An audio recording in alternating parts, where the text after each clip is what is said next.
I invite us into the spirit of worship this morning as we near the vernal equinox and celebrate our new beginnings with words by Margret from her book, Turning to One Another. Where does the future come from? It often feels these days as if the future arrives from nowhere. Suddenly things feel unfamiliar, we're behaving differently, the world doesn't work the way it used to. We're surprised to find ourselves in this new place. It's uncomfortable and we don't like it. The future doesn't take form irrationally, even though it feels that way. It materializes from the actions, values, and beliefs we're practicing now. We're creating the future every day by what we choose to do. If we want a different future, we have to take responsibility for what we are doing in the present. Shaping the emerging future in our words and actions, we enter the space of love, knowing that we want a future of wholeness and justice for all, and we bend our actions toward that.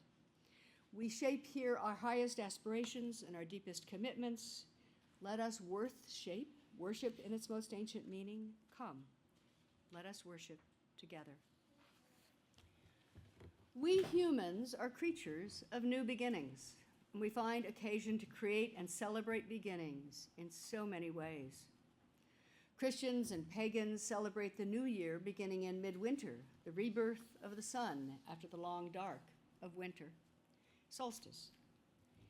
Jews celebrate the new year in the fall with Rosh Hashanah, the head of the year, commemorating the 6th day of Genesis, the day in Jewish scriptures when the humans we call Adam and Eve were created by God.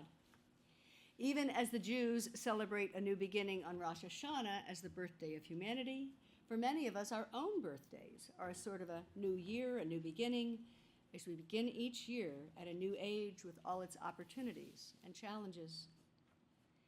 The shift into spring is the season of Ostara and Nowruz, of Purim and Passover, of Holi and Ramadan and Easter, faith traditions celebrating at this time of year the miracle of beginnings, directing out of the past into something new. Cultures around the globe celebrate the arrival of spring, a time of birth and rebirth for the earth and all that lives on her surface. March is also International Women's Month, celebrating all the contributions that women have made to our global well-being and the long journey still ahead for full equality. The stories of the season remind us of what we know in our hearts, the resilience of the human spirit, the ever-new dawn of possibility, and the ancient stories call up the human courage to rise up from slavery and to resist oppression, inviting rebirth into new life, celebrating the power in our humanity to create a new beginning as we emerge from the darkness of mind, body, and spirit. In our individual, family, and community lives, we celebrate all sorts of beginnings. The beginning of the school year, the birth of a baby, a child's first bicycle. We celebrate marriage and moving into a new home, getting a new, or new to us, car, truck, motorcycle, or boat. Every ending heralds a new beginning, and the cycles expand and open new horizons we might never have imagined. And each new beginning builds on what we've known and what we've done, on the success of our past, our heritage, along with the opportunity to start fresh, prepared with all we know about what works and what does not, giving us a chance to become even more of who and what we can be. This past year has brought so many changes to this congregation, so many endings, so many accomplishments. The most visible change has been the sale of the beloved property on Sauk Hill Road, which had become increasingly difficult to maintain as buildings aged and the congregation has changed. The visioning session last September affirmed the decision to seek a location in downtown Kingston, closer to our community justice partners and the people we seek to involve and serve.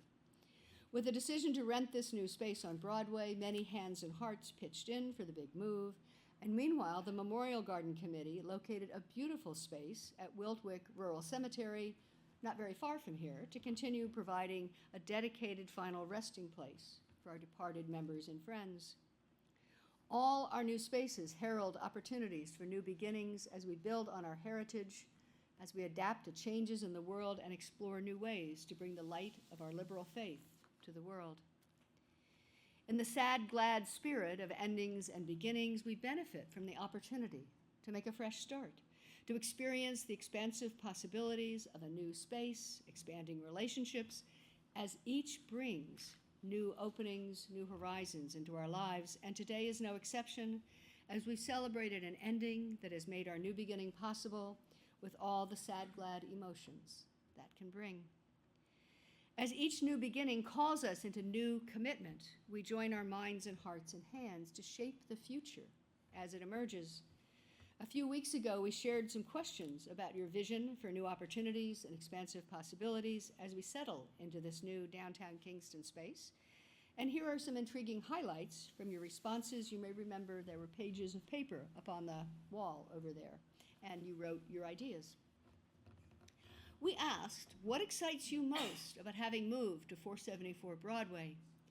Answers included the location being more central, in a walkable area with higher visibility, and the potential connection to our social justice partners. Other comments focused on the process as we release the burdens of owning a complex and aging property and position the congregation to find a more suitable permanent home. And it was noted that some of our youngers appreciate the spinny chairs in the window area. Your responses about the challenges of this location noted that the space is smaller with more complex parking, and we've seen that this involves experimentation. As you may have noticed, that the arrangement of chairs in these first weeks keeps changing, along with your collaborative ideas like ride sharing. And we just got a shipment of new and slightly smaller chairs, which we'll be experimenting with to see how we can expand the seating capacity. Looking forward, we asked, what will be happening if this congregation is at its absolute best a year from now? And your responses were glowing with the inspiration of joy and hope, with celebrations, community meetings, activism on the side of love, vibrant music and religious exploration, and new opportunities for connection with members and neighbors, new people, and perhaps former members coming to see what we are about these days. And what do you hope UU Catskills will be famous for in the broader community?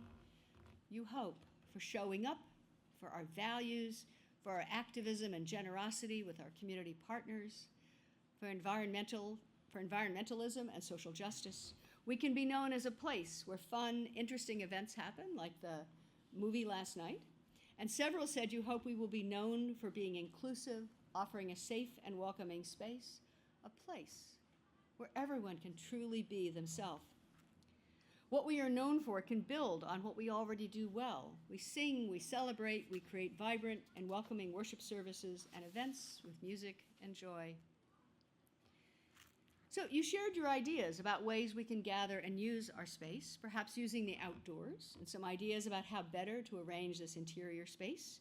And you'll notice we're already experimenting along those lines. As the weather gets warmer, we can experiment with how to use the parking lot and the patio in the back. And we can welcome each other and newcomers by wearing our name tags, which are over there, in case you're wondering where the name tags are, by greeting, speaking, and connecting with each other, and taking time for conversation to know each other well. We're welcoming when we find ways to include families and children in everything we do, which is why we did the toast early rather than later today. And they didn't spill anything. We can share our stories and help others to get to know the history and hopes of the congregation. So there was a suggestion that we go back to having new people introduce themselves in the service, and I'll talk about this with the worship team, since we know not everyone is comfortable with that practice. And as one person said, we can be just our own, loving, open, non-judgmental, fun, honest, adventuresome, creative, respectful, curious, warm, approachable, compassionate, not afraid to make mistakes, welcoming, caring, and sharing selves. Yes, somebody wrote all that. How hard would that be? Just to be our own best selves with open hearts, open hands, open minds. This is indeed a time of new beginning in an exciting new space with rising energy and high hopes. As we experience the sad, glad emotions of endings and beginnings, it is important to remember that the world is changing, and so are we. The Unitarian Universalist Congregation of the Catskills is a strong and resilient community, a constantly evolving presence for liberal faith in Kingston and the Mid-Hudson Valley since our founding in 1958. Living into our mission of diversity, community, growth, and action, we practice a religion centered in the power of love. In this time of discovery, of experimentation, learning, and new beginnings, we need all our ideas, our participation, our volunteerism, and our membership financial support as we build our future together, as our annual request for commitments of financial support begins today. Unitarian Universalist congregations are self-supporting. We don't have anybody outside us that gives us any money. And so we're relying on our very existence, on our membership commitment based on the principle of active love. It's love that inspires our generosity to create and sustain the presence of this congregation in our lives, in our community, and in the world. And even, or perhaps especially, in an uncertain economic environment, our financial commitments help to ensure the future of the UU Congregation of the Catskills. With your financial support, we will continue to fairly compensate our staff, to create beautiful music, yes, to support our programming for adults, children, and families. Social justice and outreach remain central to our identity, and we're using technology and social media to touch the lives of people who need this faith. The changing social and political environment in this nation challenges us to live into our commitment to support the basic principles of democracy, to resist authoritarianism, to welcome and protect those who are vulnerable to being pushed to the margins of society.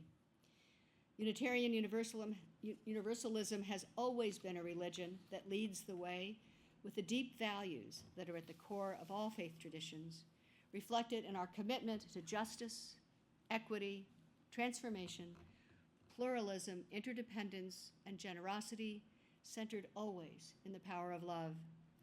I fully support these values. I believe in Unitarian Universalism, and I believe in this congregation.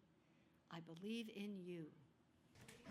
In this time of returning light and new beginnings, we are invited now to imagine, to see, and to invest in what lies beyond. In love and commitment to this faith and to this beloved congregation, we bring our whole selves to live into the power of possibility, in the power of love.